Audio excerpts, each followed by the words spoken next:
Episode की शुरुआत में हमें डेमन स्लेयर कॉर्प्स के बारे में बताया जाता है, जो कि एक ऑर्गेनाइजेशन है जो पिछले 100 सालों से राक्षसों को मार रही है और यह किसी भी सरकार के साथ लिंक्ड नहीं है। हमें ये तो नहीं बताया गया कि राक्षसों की उत्पत्ति कैसे हुई, हमें बस इतना बताया गया है कि राक्षस अपने जख्मों को मिनटों में ठीक कर लेते हैं और इनका फेवरेट फूड इंसान है। इन्हें बस सनलाइट या फिर स्पेशल टाइप की स्वॉर्ड से मारा जा सकता है जो कि सूरज की रोशनी को एब्जॉर्ब कर लेती है और डेमन स्लेयर इंसानों को बचाने के लिए इन राक्षसों को मारते हैं। तब वो आदमी तानजीरो को कहता है कि मैं एक ट्रेनर हूँ, मेरा काम डेमन स्लेयर के लिए लोगों को तैयार करना है। मेरे जैसे और भी ट्रेनर हैं, सभी के पढ़ाने का अपना अपना तरीका है और तुम्हें डेमन स्लेयर कॉर्प्स में ज्वाइन करने के लिए फाइनल सिलेक्शन प्रोसेस से गुजरना होगा, जो कि माउंट फुजिसानी में होगी, जो डिसाइड करेगी कि तुम डेमन स्लेयर बनने के काबिल हो या नहीं। और इसी के साथ तानजीरो की ट्रेनिंग स्टार्ट हो जाती है और यहाँ हम देखते हैं कि तानजीरो दिन ब दिन बेहतर होता जा रहा है। अब वह सभी ट्रैप्स को आसानी से पार कर लेता है और उसकी ट्रेनिंग दिन ब दिन मुश्किल होती जा रही है। एक बार के लिए तो तानजीरो को लग रहा था कि ये आदमी मुझे मारना चाहता है। अब वह तलवार चलाना सीख रहा है। वह रोज तलवार चलाने की प्रैक्टिस करता है जब तक उसके हाथ दुखने नहीं लग जाते। अब ट्रेनिंग के दौरान वह आदमी तानजीरो को कहता है कि अगर तुमने कभी अपनी तलवार को तोड़ा तो मैं तुम्हारी हड्डियां तोड़ दूंगा। उसके बाद तानजीरो अलग अलग फॉर्म सीखता है और वो आदमी कहता है कि मैं तुम्हें वो सारी 10 फॉर्म्स बताऊंगा। हम स्टार्ट करेंगे एक गहरी सांस से, जिससे तुम्हारी बॉडी की नेचुरल हीलिंग पावर बढ़ जाएगी। और तानजीरो बहुत गलतियां करता है। अब अगले सीन में हम देखते हैं कि वह आदमी तानजीरो को झरने से नीचे फेंक देता है।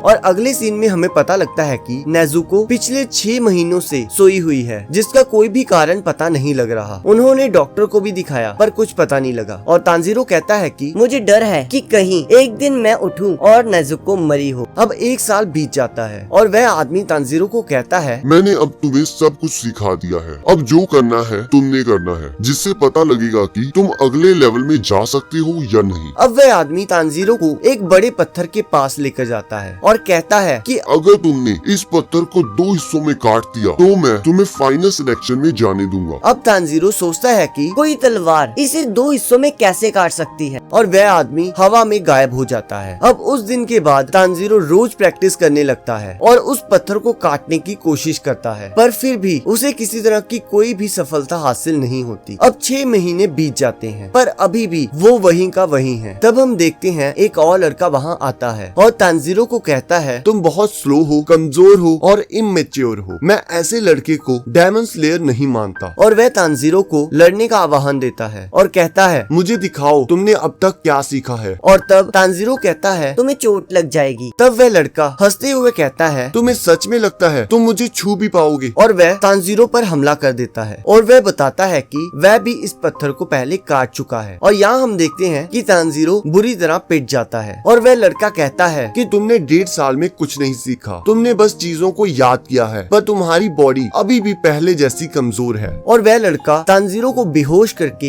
एक लड़की के हवाले करके चला जाता है। अब जब तानजीरो रात को होश में आता है तो वह उस लड़की से पूछता है कि क्या तुमने उसे देखा? वो कितना अमेजिंग था, मैं भी उसकी तरह बनना चाहता हूँ। तब वो लड़की कहती है, हाँ जरूर, मैं इसलिए तो आई हूँ। और वो अपना नाम मकोमो बताती है और उस लड़के का नाम साबितो। अब मकोमो तानजीरो को उसकी गलतियाँ बताती है और उसे गाइड करती है और हमें यहाँ पता लगता है कि यह दोनों अनाथ थे और उन्हें उसी बूढ़े आदमी ने पाला था। और वो कहती है कि और भी बहुत सारे बच्चे हैं जो तुम्हें देख रहे हैं। अब 6 महीने बीत जाते हैं और तानजीरो साबितो को चैलेंज करता है, पर इस बार तानजीरो की तलवार साबितो को पहले हिट कर जाती है और साबितो का मास्क कट जाता है, जिससे वह स्माइल करने लगता है और वो दोनों धुंध में कहीं गायब हो जाते हैं। और जैसे ही धुंध हटती है तो तानजीरो देखता है कि उस पत्थर के 2 हिस्से हो चुके हैं और इसी के साथ एपिसोड का अंत हो जाता है। अब अगले एपिसोड को देखने के लिए आपकी स्क्रीन पर एक वीडियो आ रही हो, आप उस पर क्लिक करके अगले एपिसोड को देख सकते हो।